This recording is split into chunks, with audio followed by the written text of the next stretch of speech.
আপনাদের ম্যানেজার কে? ম্যানেজার কে?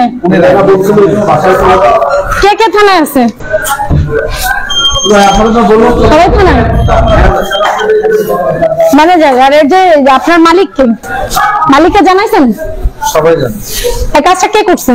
সেই স্টাফটা কই? সেটা এখন আমাদের এক্স এমপ্লয়, এখন তো না। এক্স এমপ্লয় এটা কতদিন আগে এক্স করছেন তাকে? তাকে এক্স করছেন কতদিন আগে?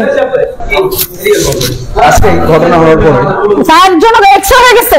ঘটনা ঘটার আজকের পরেই সে এক্স হয়ে গেছে। হ্যাঁ, এই ধরনের কাজগুলো খুলনার এখন মেন একটাই ফুডের নাম, সেটা হচ্ছে আপনাদের এই প্রতিষ্ঠানটা। তাহলে এইখানে এত এত মানুষ আসে, আপনারা এই ধরনের কাজ করছেন, আপনাদের কারো চোখে পড়েনি?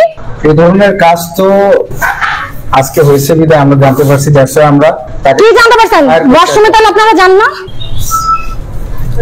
অবশ্যই আমরা ওয়াশরুম ইউজ করি। তাহলে আপনারা এটা চেক করেননি?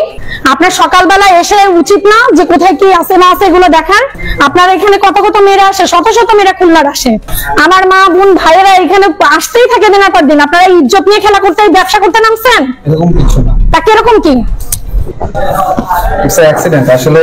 কিসে ও কি বলে? সাইবা ও কি বলে? বলে অ্যাক্সিডেন্ট। আসলে এই অপরাধটা যিনি করছে আইনের হাতে তুলে দিয়েছে।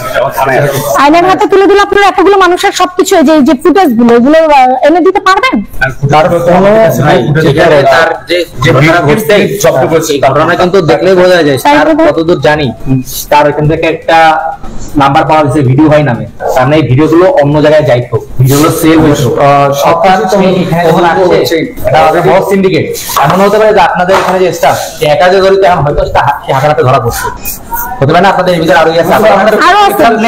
আপনাকে স্টাফের ব্যাকগ্রাউন্ড চেক করা, তার এনআইডি দেওয়া, তার বাসা কোথায় কি ইন ডিটেলস বাইরে কিন্তু দিন শেষে ম্যানেজার কর্তৃপক্ষের মালিক কর্তৃপক্ষের সেদিকে আপনাদের আসলে আমাদের থানায় নিয়ে গেছে।